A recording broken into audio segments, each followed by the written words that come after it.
বিশ্বকবি স্মৃতিধন্য শান্তিনিকেতনে বাচিক শিল্পীদের অনুষ্ঠান।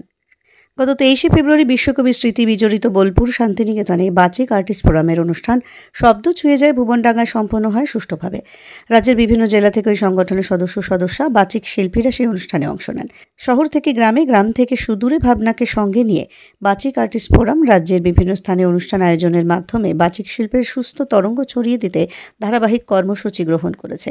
আর সেই ধারাবাহিক কর্মসূচির অঙ্গ হিসেবে 23শে ফেব্রুয়ারি বিশ্বকবি স্মৃতিধন্য বোলপুরে সেই অনুষ্ঠানের আয়োজন করা হয়। সেদিন সকালে শান্তিনিকেতনে ডাকঘরের সামনে থেকে বের হয় এক শোভাযাত্রা। বিভিন্ন পথ পরিক্রমা করে সেই শোভাযাত্রা গীতাঞ্জলি অডিটোরিয়ামের সামনে শেষ হয়। এরপরও দুপুর ঠিক 12টা নাগাদ গাছে জল সিঞ্চনের মাধ্যমে সাংস্কৃতিক অনুষ্ঠান শুরু হয়। সেখানে বিশেষ অতিথি হিসেবে উপস্থিত ছিলেন পদ্মশ্রী পুরস্কারে সম্মানিত বিখ্যাত লোকশিল্পী রতন কাহার। অনুষ্ঠান শুরু হলে একে একে বিভিন্ন জেলার বাচিক শিল্পীরা তাদের প্রতিভা মেলে ধরেন। শিলিগুড়ি থেকে সেখানে 8জন শিল্পী উপস্থিত ছিলেন। তারা সকলে মেলে ধরেন তাদের সুন্দর প্রতিভা। খবরের ঘণ্টা সংবাদ পাঠিকা নন্দিতা ভৌমিকও সেখানে বাচিক শিল্পীর নিদর্শন মেলে ধরেন।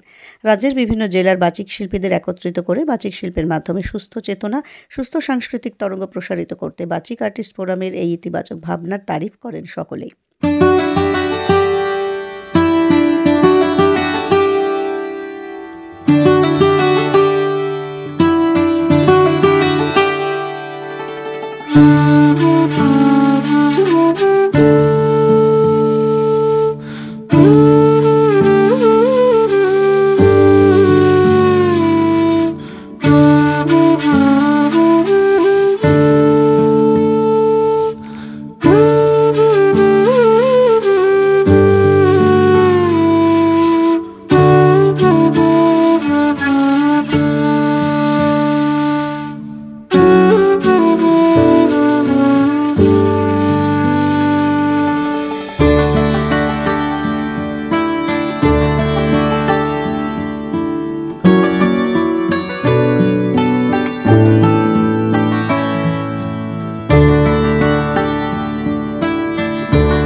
বাচিক আর্টিস্ট ফোরাম দীর্ঘ বছর ধরে নানান ধরনের অনুষ্ঠান করে চলেছে। বলবে হাওয়া খাবার কারা ওরা চেনেন না ওদের? ওরা এক বিরাট নৈরাজ্যের এক নৈরাজ্যের বাসিন্দে। ওদের কিছু নেই, থিত নেই, ভিত নেই, রীতি নেই, নীতি নেই, আইন নেই, কানুন নেই, ভদ্রতা নেই, শালীনতা নেই। ঘেসবেন না ওদের কাছে। কেন নেই? ওরা যে নেই রাজ্যের বাসিন্দে। ওদের জন্য কলেজে সিট নেই, অফিসে চাকরি নেই, কারখানায় কাজ নেই, ট্রামে বাসে জায়গা নেই, খেলায় মেলায় টিকিট নেই, হাসপাতালে বেড নেই, বাড়িতে ঘরে নেই, খেলবার মাঠ নেই, অনুসরণ করবার নেতা নেই, প্রেরণা জাগানো প্রেম নেই, ওদের প্রতি সম্ভাষণে দরদ কারো নেই। ঘরে বাইরে উদাহরণ যা আছে তা ক্ষুধা হরণের, সুধা খরণের উদাহরণ নয়, তা সুধা হরণের ক্ষুধা ভরণের উদাহরণ। শুধু নিজের দিকে চলটা। এক ছিল মধ্যবিত্ত বাড়ির, এক চিনলেন ফালতু এক রক, তাও গিয়েছে লোপাট করে। তাই পথে এসে দাঁড়িয়েছি সড়কের মাঝখানে। কোত্থেকে আসছে সে অতীতের স্মৃতি, কোথায় দাঁড়িয়ে আছে নীল বর্তমানে গতি নেই, কোথায় চলেছে সেই নেই ভবিষ্যতের ঠিকানা। সে চিনখেই মনহীন চোখ, চোখহীন মুখ, স্ফুলিঙ্গহীন ভারতের স্তূপ।